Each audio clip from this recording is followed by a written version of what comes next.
Welcome to CalTrain's presentation on the fire life safety features of our new EMUs, electric multiple unit train sets. This presentation will cover the train configuration, regulations, material validation, and then some of our fire life safety features, including emergency egress, evacuation study, and the different types of emergency equipment and emergency markings that are present on our vehicles. The new train sets are part of the overall CalMod project, which CalTrain purchased 133 new of these electric multiple units, EMUs, which is going to replace 75% of the existing diesel fleet. The total of 133 EMUs breaks down to 19 7-car train sets, as shown below. Each train set is identical. 2 cab cars, one on each end, 2 bike cars, 2 coach cars, and then 1 additional coach car that's equipped with an ADA compliant restroom. The regulatory requirements for these new EMUs basically come from the Code of Federal Regulations, the CFR, and in particular 49 CFR Part 238, Subpart B, which identifies the passenger equipment safety standards for windows, rescue access, emergency lighting, emergency communication, roof access, and markings and instructions, as well as 49 CFR Part 239 Subpart B, which is the passenger train emergency preparedness, which is basically an agency thing where we have to develop emergency preparedness plans, drills, and then hold debriefings and critiques. Additionally, NFPA, the National Fire Protection Association, has a standard NFPA 130, which is the standard for fixed guideway transit and passenger rail systems. Basically identifies most of the fire life safety features from a flammability and smoke toxicity standard.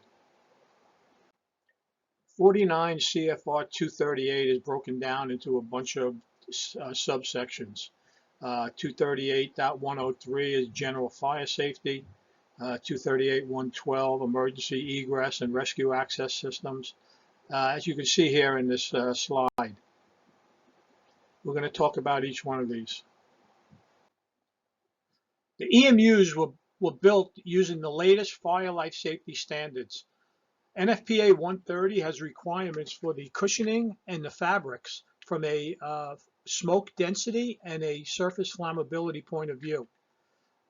ASTM E662 is used to determine the smoke density, and ASTM D3675 for the surface flammability of the materials used in the cushioning and the fabrics inside of the EMU.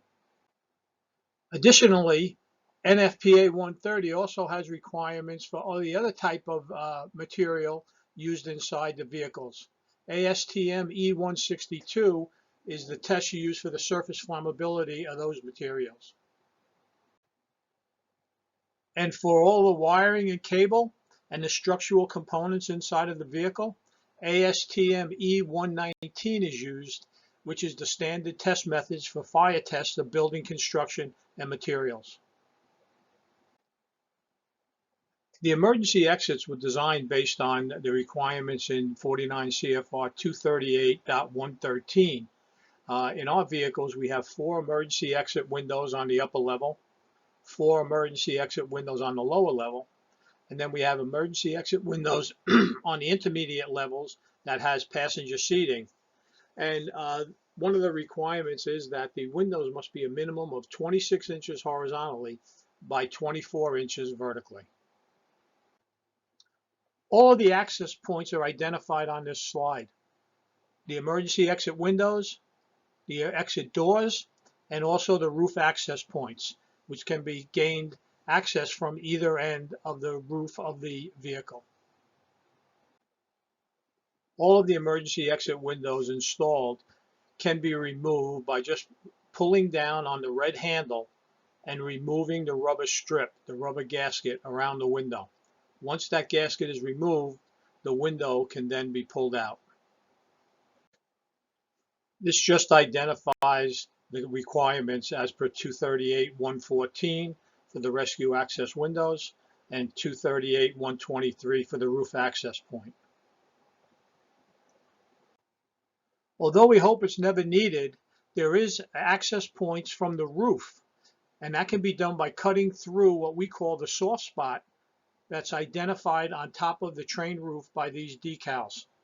The roof in this location is 5 inches thick, made up of 2 inches of aluminum, 1.5 inches of insulation, and 1.5 inches of ceiling and air ducts. This is the only spot on top of the vehicle that you'll be able to cut through the roof.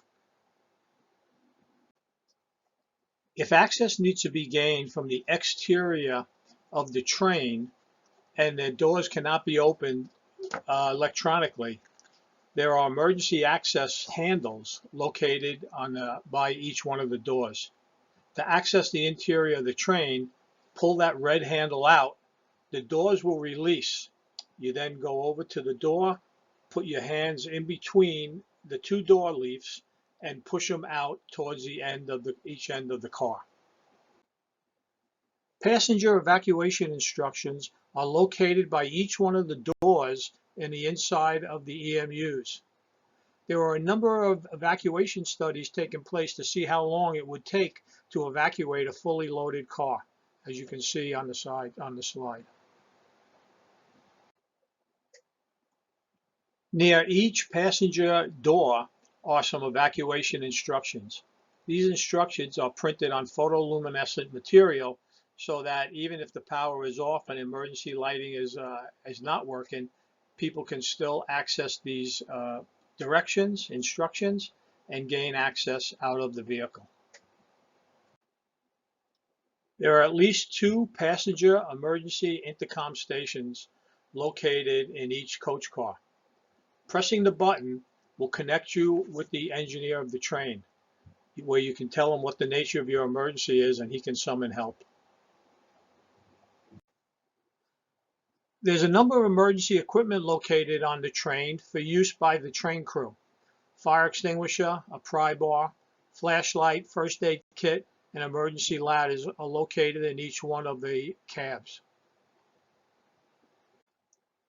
All of the markings and instructions for the emergency egress and rescue access, as well as the low-level emergency exit path markings, are photoluminescent material identified on the inside of the vehicles.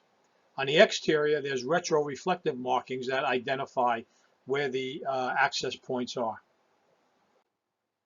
This is just an example of some of the emergency egress markings located on the inside of the vehicle. All of these signs are made out of the photoluminescent material. This just shows the different markings that we have, the low-level path markings at the side door exits, and also the exit signs located on the doors leading to the exits. Any cabinets or components that contain high voltage will be marked with high voltage danger signs. Do not open these until you have confirmation that the power has been removed from the EMU. 49 CFR 239, which is for passenger train emergency preparedness, basically identifies the requirements that CalTrain needs to do. One is to develop our emergency preparedness plan. The second is that we have at least 1 full-scale drill per year, and that after that drill we hold a debriefing and critique. As we receive more EMUs, we'll start to schedule these full-scale exercises with the new equipment.